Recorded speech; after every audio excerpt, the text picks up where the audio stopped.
State Representative Dave Maturen joins us right now. Good morning, sir. It's good to have you with us again. You. I'm just curious about your legislative schedule. Is Monday like a day where you guys don't have session, or later, or what? How does that work? We don't have session. We have in-district events, and this is the first of three events for me today. So I've got a meeting over at Western. I got a meeting with the senior citizens after that, and then a thing over at in Kalamazoo. So. And Friday's sort of the same usually? Pretty much so, yeah. I mean, there's things that need to be done. I've got a couple of bills we're going to be voting on. I want some clarification, so I'll be getting hold of either the sponsors or the staff members to make sure that I've got all my questions answered before we vote on them this week. So just always something to do. Well, first thing I want to bring up, I think a lot of people are happy about this, and you voted for this, and that's a measure that finally gets rid of these driver responsibility fees. Well, tell us, first of all, what are these things for those of us who might not know? Well, essentially, they were fees above and beyond the actual fine that you got if you were violating the law with any kind of a driver activity, driving without a license or whatever it might be, without insurance. So those were put back, I think, 2003 when they were put into effect. Right after Granholm came into office, wasn't it? Well, yeah, I think it was a way to solve one of the many ways to solve a budget problem. Problem is that the folks that have paid these additional fees, which are quite hefty, couldn't afford to pay them, and so they lost their license, may have lost their job in the interim, sure, which makes it much harder to pay for something if you don't have a job. So I think we figured out that was an experiment that just didn't work. And so we finally eliminated those. A lot of money outstanding. I think $600 million theoretically outstanding. Fees that were not paid. Correct, correct. And so there's about 300,000 people that have that are falling in that trap. And a lot of them, again, it's an issue where you can't pay the fee. You lose your license, you can't drive, and then you can't take your kids to school, and on you go, and you lose your job. So it's kind of a downward spiral for a lot of people. That probably forced a lot of people to drive illegally. Well, that's also one of the things is the folks that don't have a license, they still need to get to their job, are going to continue to drive, and hopefully they don't get pulled over. A lot of the outstanding hundreds of millions of dollars probably never would have been paid anyway.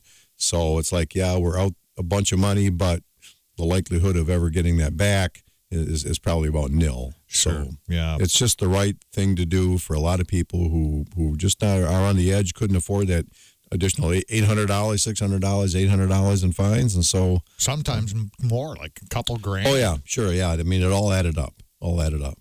And I read that the state was raking in maybe $100 million a year on this. Something like that, yeah, is what they were getting paid. Some people paid it off completely, and other folks were just paying it off over time, trying to get their debt to the state of Michigan paid off. So, I mean, basically, the judge hears the case, he makes the determination, he levies the fine, and then somebody says, "Oh, by the way, you also got to pay this fine." It's like, talk about strings attached. Yeah, it's kind of a double whammy. You're paying the fine for the violation, and then you've got another driver responsibility fee on top of that. Again, it just didn't work as intended, and I think part of it was the attempt to plug a budget hole. Unfortunately, it had a lot of unintended consequences for a lot of folks in our state. So now what happens? It gets sent to the governor, and yeah, I think that's part of the package, that the driver responsibility fee and the increased personal exemption that we can talk about in a minute. That was a package that all of a sudden kind of came together. I think the governor agrees with both concepts, and so we passed the one. House passed the Senate version, the Senate passed the House version of the income tax personal exemption, and we're on our way.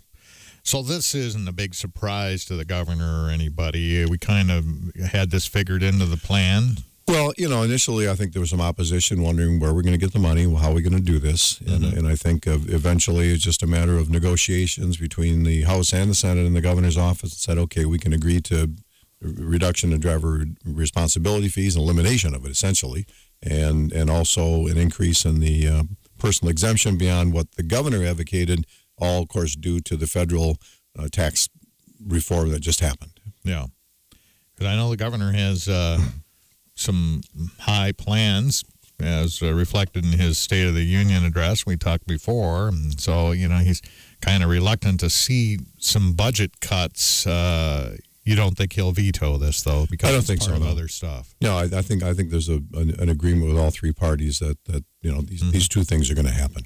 Well, that's good. That's good. Now, the other thing that we talked about, we touched on this last month a little bit, when the new tax deal came out. We heard a lot of stories about businesses who were giving their employees bonuses and stuff to as a result of the tax restructuring. But one of the downsides of that was it affected how some states ran their taxation and exemptions and so on. Can you talk a little bit about that and what's been done to sort of correct that? Yeah, well, we have we still have and continue. We have a personal exemption in the state of Michigan per person of $4,000. Well, the federal government did away with that in their calculations, and since and they went to a $12,000 exemption, per wage holder.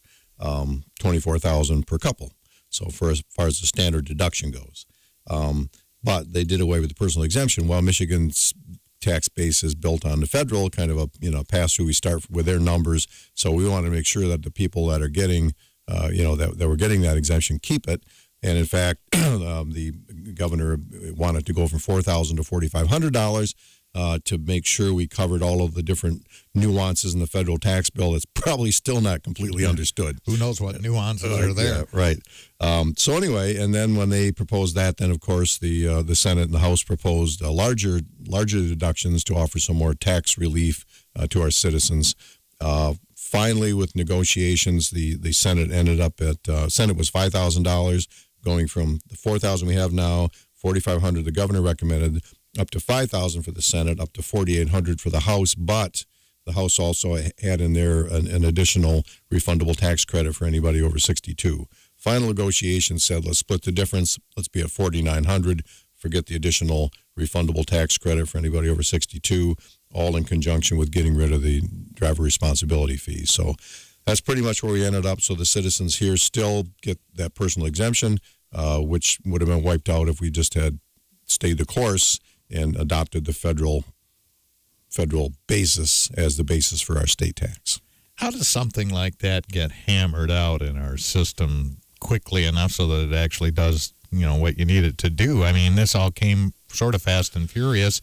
And so what's the process of figuring out what the exemption is going to be and what we don't worry about anymore and what goes away and what the compromise is? It's just a matter of negotiating between the House leadership, the Senate leadership, the governor's team, and saying, okay, we'll agree to this, you agree to that, and met somewhere in the middle, which is probably not a bad place to be. Does email and texting used in that process? Not to my knowledge. I haven't been involved directly in the top tier of the negotiations. Probably not. Probably a face-to-face. Let's sit down and see what we can hammer out. Well, so it's still done the old-fashioned way, and I guess I'd have to commend them for figuring it out quickly enough so that it could get done before people start filing their taxes. Right. Well, we maintained the personal exemption for our citizens. We increased it. And then to give them a little bit of tax relief. So I think it's win for the taxpayers, something reasonable to do in protecting the taxpayers. Mm-hmm. We're speaking with State Representative Dave Maturen of the 63rd District. You just had a birthday. I did. Happy birthday. Thank you. It was a big one. It was a big 7-0. So. And you also filed. You were going to run for your third and final term. Right. I've got under term limits, you can serve 3 2-year terms in the State House. I filed to run again, hopefully finish out 6 years serving the people in the 63rd House District. Will you be done then, or are you going to do something else? Probably be done. You never say never, but we've got there won't be an open Senate seat at that particular point in time. So I think I may just wrap up. Let me see, 26 is 32 years in public service probably would be enough for me. So you were in the Brady Township trustee for 14 years, the Kalamazoo County Board, a dozen years? 12 years, yeah. And chairman of that for some of that time. 3 years.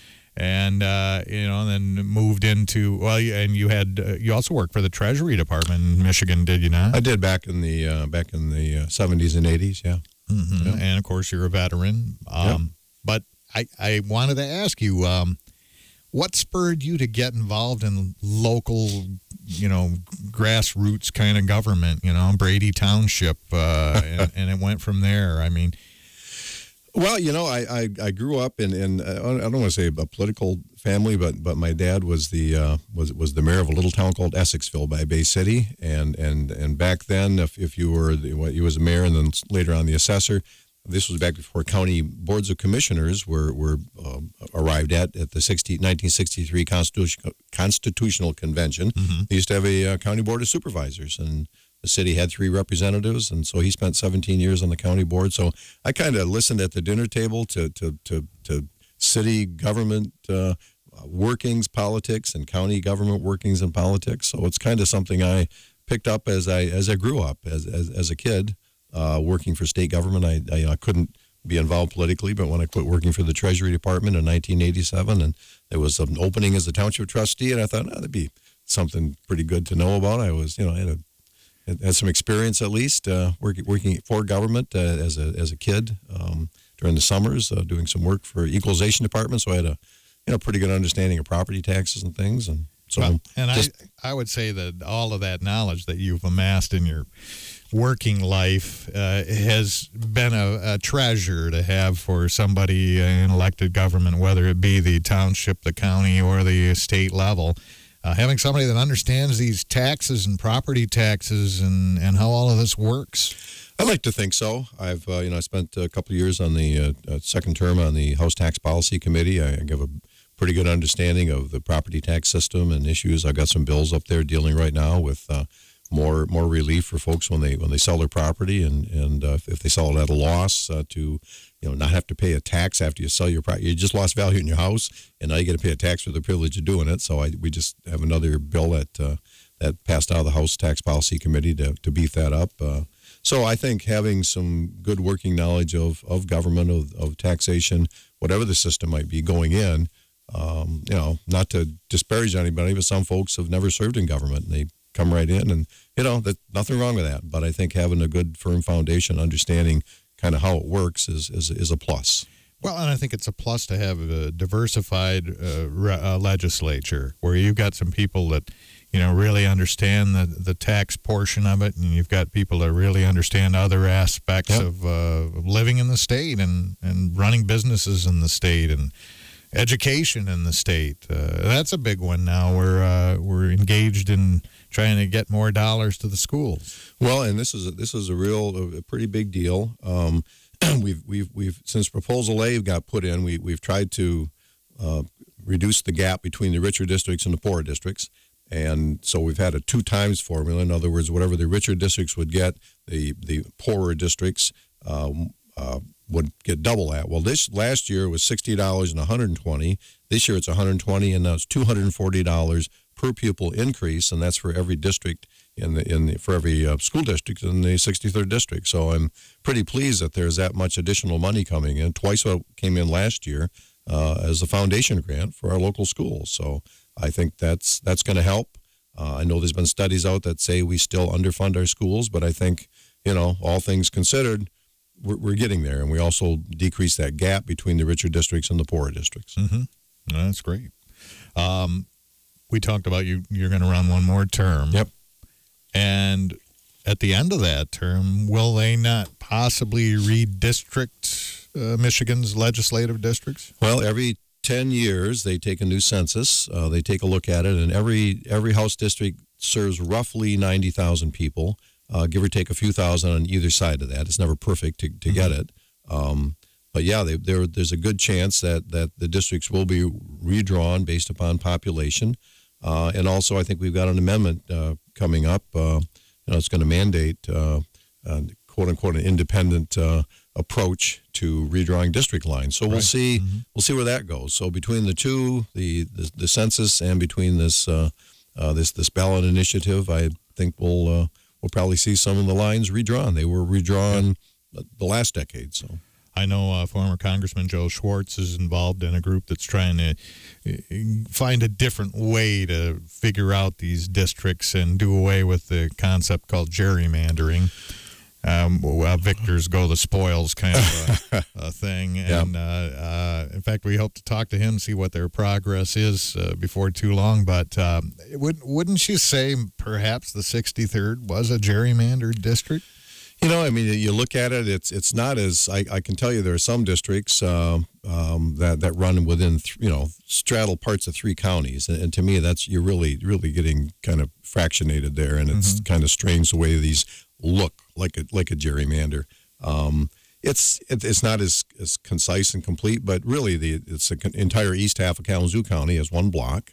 Right. And then south central 2/3 of Calhoun. So, as some districts go, it's a little bit fractionated, but as other districts go, it's actually pretty compact. Sure. So yeah, I know. And in fact, Joe sent me a map last summer when they were starting to talk about this, and it was maybe over in the Detroit area. It was just crazy. I mean, some of these districts, you just have to think, who thought this was a good idea? Yeah, there's like a large piece of grouping of property, townships or cities or whatever. Then you got a small little, like a bowling alley, wide lane running down and picking up some more. And so we'll see where it all goes. Certainly, like to see good legislation and good public policy. And if it takes redoing some of the districts, so be it. Sure, fair is fair. Yep. For heaven's sakes.